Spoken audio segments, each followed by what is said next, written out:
welcome to East Coast LQ Reviews. Today I got another bourbon review. This is Stagg Jr. and this is made by Buffalo Trace. So I got the whiskey jug pulled up over here, and I got some information for you guys. So region, it says Kentucky, USA. Distiller is Buffalo Trace, like I said. Mash bill, Buffalo Trace mash bill number 1. So it's low rye, so it's less than 10% rye in the mash bill. Cask is a new charred oak.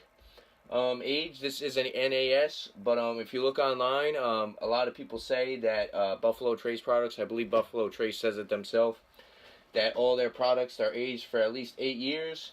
So this is cask strength, non-chill filtered, and natural color. So I got my Glencairn here. I'm going to pour into my Glencairn. We're going to go over the color of this whiskey.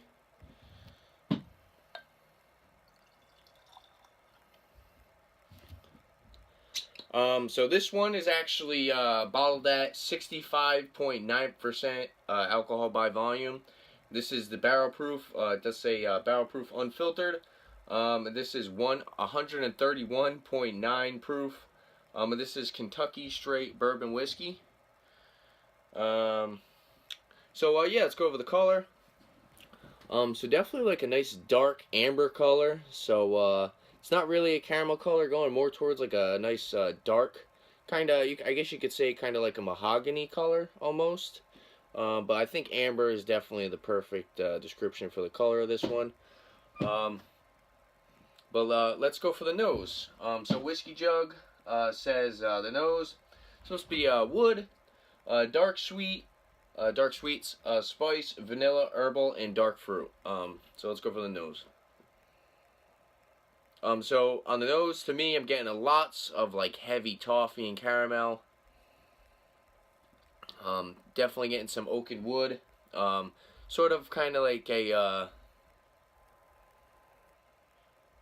creamy vanilla. Sort of a subtle spice, I'd say. Subtle kind of like cinnamon spice. I can see the floral kind of aspect on the nose. And with those dark fruits, I'm definitely getting lots of raisins on this, on the nose. But it smells pretty good, so let's go for the taste. So the taste is supposed to be dark sweet, wood, cinnamon, vanilla, cocoa, and fruit. So let's go for the taste.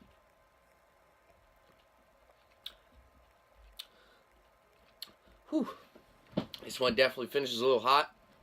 66%, excuse me, you can totally tell. Right up front, you get a burst of caramel and toffee. The oak and wood is definitely there. Whereas the spice was more subtle. The spice on the flavor is definitely like kind of like a nice hot rye spice. So you definitely get a lot of that like lingering spice. So a lot of a lingering oak and wood. So a lot of that finish is a long oaky kind of woody kind of flavor. So with the finish, you're definitely getting a lot of the barrel characteristics. So like I said, you're definitely getting a lot of oak and wood. The cinnamon lingers as well. The vanilla follows with that creamy vanilla. And also, I get a lot of raisins lingering on the palate as well. So to me, right up front, you're gonna get the dark sweets, which is basically that toffee and caramel. So you're kind of gonna get like a punch in the face of like sweet toffee, sweet caramel. So the vanilla is kind of sticks around throughout the whole flavor. And the vanilla definitely is brought out a little bit more on the finish. There is a little bit of like a kind of bitter kind of chocolatiness to it. So I can see where you get kind of that cocoa. A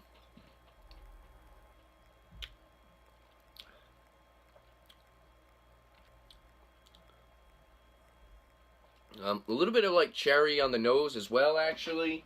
But yeah, basically with this, you're really just gonna get a lot of those dark sweets. And then the finish is going to linger for a long time with those barrel characteristics, like I said. So you're going to get a lot of oak and wood. And to me, I'm getting a lot of the oak and the spice on the finish, so that's kind of what stands out the most. Gonna go for a couple drops. So for a rating straight, because it is actually it's pretty rough, in my opinion. So at that 66%, it's definitely gonna kick you in the face if you're somebody who's not used to drinking bourbon. If you're a starter to bourbon, I wouldn't start off drinking this. This actually might steer you away from bourbon, because the flavor in this is pretty strong.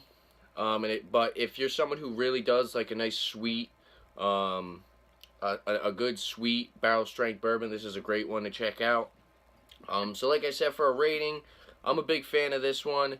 So I'm going to give this a 9 out of 10 straight. As you guys can see, I'm just adding a little bit of water, only a few drops. I don't want to put a little too much. And just going to see kind of what I pick up when I add a little bit of water.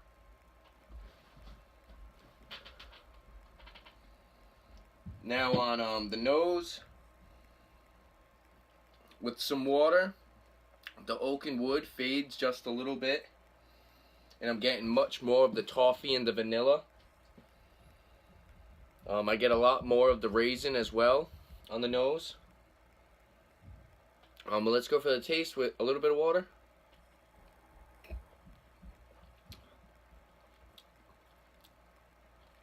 Okay, so with the water, I'm picking up, like I said, kind of with the nose. I'm getting a little bit more of a sweeter bourbon. So the oak and wood, kind of that like dry astringency kind of calms down a little bit, because this does finish a little dry. So it is a little astringent on the finish, and with just a little bit of water, it kind of calms that down a little bit. With the water, it's also taking a lot of that kind of like acetone kind of aroma away.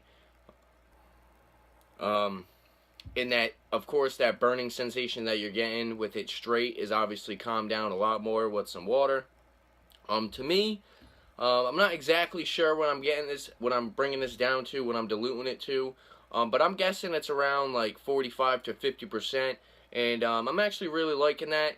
So I'm just gonna keep adding a couple drops of water to find it exactly where I want to drink it.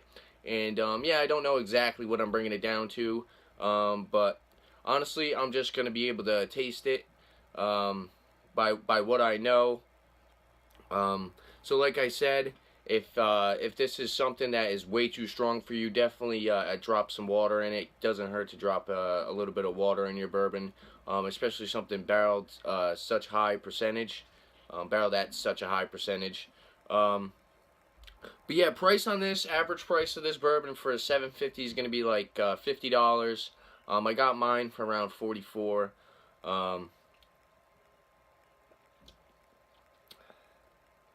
So straight, like I said, I'm going to give it a 9. With the water, I like it even more. I'm going to give it a 9.5 with the water. Because like I said, I just like to kind of play with the ABV just to get it to where I like it the best with my palate. So in my opinion, where I like it at what percentage I like it at the most. But on the back of it, it also says George T. Stagg was born in Kentucky on December 19th, 1835. Stagg built the most dominant American distillery for the 19th century on the banks of the Kentucky River during a time known as the Gilded Age of Bourbon. The distillery survived floods, fires, droughts, and even prohibition. Excuse me. When it made whiskey for medicinal purposes. Today, Buffalo Trace Distillery strives to carry on the tradition of its famous forefather. Uncut and unfiltered, this robust bourbon whiskey ages for nearly a decade. So like I said, it's at least 8 years, so a decade's 10 years. So you can say it's between 8 and 10 years. And boasts a bold character that is reminiscent of the man himself. So yeah, I recommend this if you're a Buffalo Trace fan. If you like the Eagle Rare, you like the oak and wood notes that you get from the Eagle Rare, you're definitely like this one as well. Even if you're just getting into bourbons, you want to know what a barrel strength bourbon actually tastes like, this is a great example. This Stagg Jr. is totally worth the money. Most barrel proof bottles are around like $60 to $70. I know the Elijah Craig barrel proof is like $60 to $65 depending on where you find it. Cash strength, Maker's Mark is like $60 to $70. The Jack Daniel's single barrel proof is like $50 to $60, excuse me. But yeah, like I said, for $45 to $50 for something that's bottled so high, it's definitely gonna last you a long time at that high ABV. Because it'll a couple of drams of this, and you'll be feeling pretty set for the night.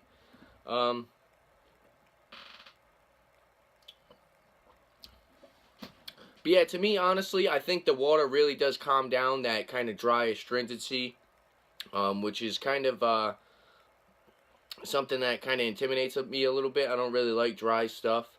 I'm more of kind of this. I kind of like more of the sweeter bourbons. I'm not really a big fan of the astringent dry bourbons. So this one's a pretty good bourbon, like I said, to be able to sit there and pick it apart and see exactly how you like it at whatever ABV you might bring it down to. But yeah, there you have it. If there's any other liquor beers or bourbons you guys like to see on my channel, definitely leave a comment below. And don't forget to like and subscribe for more videos on liquor and beer. Thanks for watching. Cheers.